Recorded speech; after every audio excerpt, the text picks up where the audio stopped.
does this. And what do you do? Well, I've spent my life, a big part of it, battling suppression in my life, battling it, because that's what you do. It's a war for your mind. It's a war for your mind, and it's been, and it always will be, right? You must reserve, we went over that. Okay, now I want to show you something, because we're going to skip one. Remember, the book's only $10, right? And we're going to hear now a language unique to me from many, many years ago. This book is over 10 years old. And listen to how it sounds to people that are now learning this tech right now. Here we go. Do not trust Lady Luck, even when she smiles at you. Do not be seduced by her charms and be lulled into sleep because she's granted you something that you desired, but you didn't earn yourself. What has come to you that you have not earned with your own energy and effort and creativity can and normally will be easily taken away from you. Enjoy her flirtations, Lady Luck. Enjoy her flirtations with you, and enjoy her occasional company when you get lucky. But never put your trust in her, because she is an unfaithful and betraying seductress. Those who do not put their future in her, in luck, will always be okay when she turns her back on them, and she will turn her back, right? And so what's happened is luck is when someone admits they don't know the law of cause and effect on that subject, right? So we can't predict it, right? And that's what luck is. But when luck happens, that means the numbers were perfect. It was caused by certain situations. That's what science is. To try to isolate the cause of what? Disease, that would be medicine, which would be a science of the body for healing. We're trying to find the cause of the apple falling and why we throw things up and they come back down. That's physics, the science of physics, okay? And so everywhere we look, mankind with his intelligence is trying to find the cause of things so that he could have better control over it, so that one day he doesn't have to sit in the jungle under a fucking tree talking to a bunch of people with no clothes on. He could be in Las Vegas in front of technology, and you could be in China listening right now. That's because intelligence was applied to try to figure out the laws of cause and effect. Now, growing up, nobody in our family found the laws of cause and effect when it came to husband and wife and how they should be. And I know that, and you know that, because all you got to do is just look one generation up above you. Not two, just one. And every time you do that, you'll notice that they failed, and they failed, and they failed, and they failed. And people say, well, let's say grandma and grandpa were together. I was old enough to see grandma and grandpa for a while, and I'm here to tell you, my mom still being alive, that grandma and grandpa had a lot of fucking problems. They just stayed together.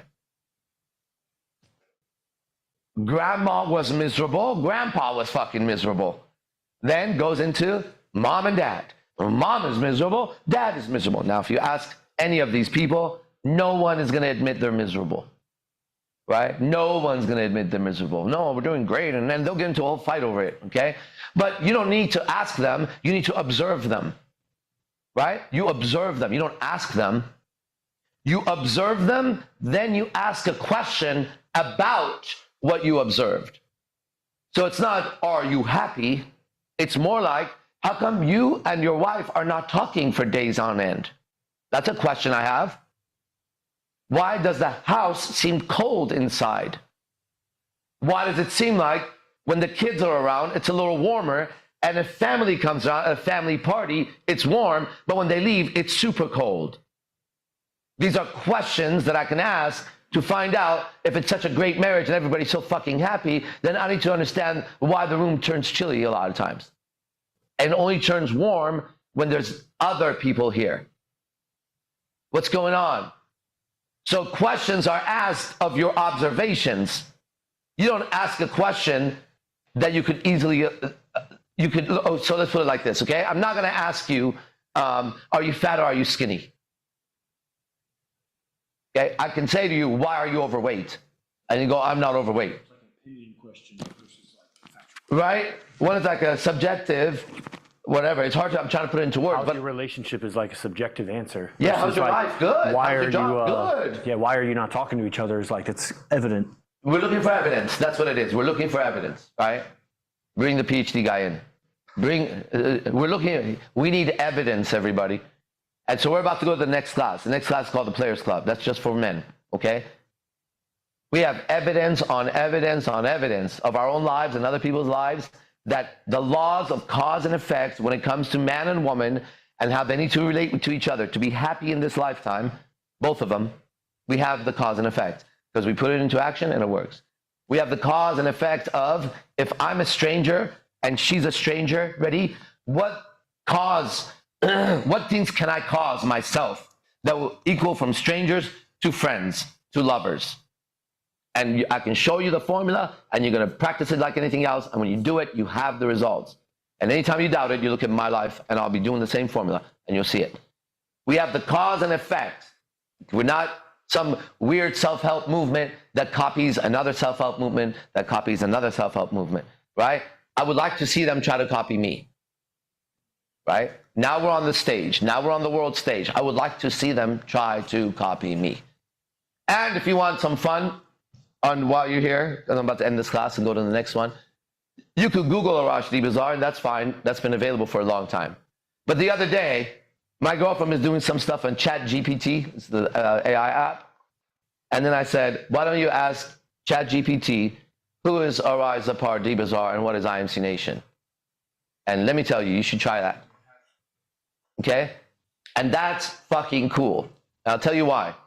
Because coming up doing this, how many times do you think Arash D. Bazaar would have heard some sentence or a paragraph that would sound like this? Who the fuck do you think you are? You're a nobody. Who the fuck do you think you are? You're a nobody. Haha. People don't even know you. All that shit, right? Good. Well, I'm here to go back to that timeline and let myself know all the way through up until now. Hang in there, buddy.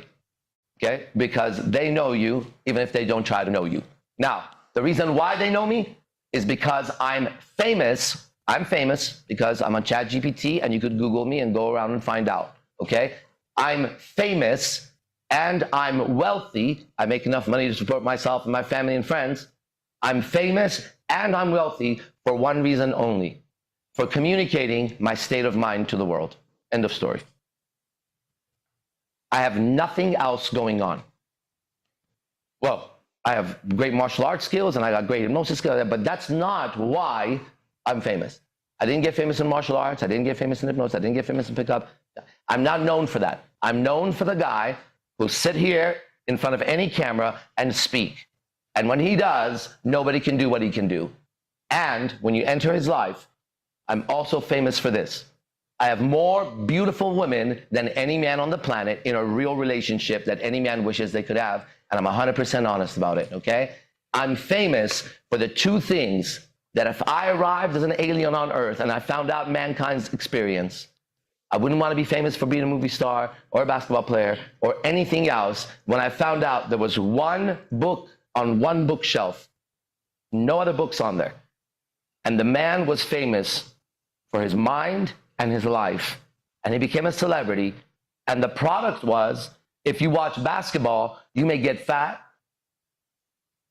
or waste 4 hours of your life and get excited, possibly, or maybe get motivated to go outside and play basketball. But if you put 4 hours of AZD in, you will not be the same person at the end of it. That's the fucking difference. What I'm famous for will change you. What they're famous for will sometimes fuck you up. So let's go to the Players Club. There's a link. Everybody see you. Os. Yeah, and that's the application of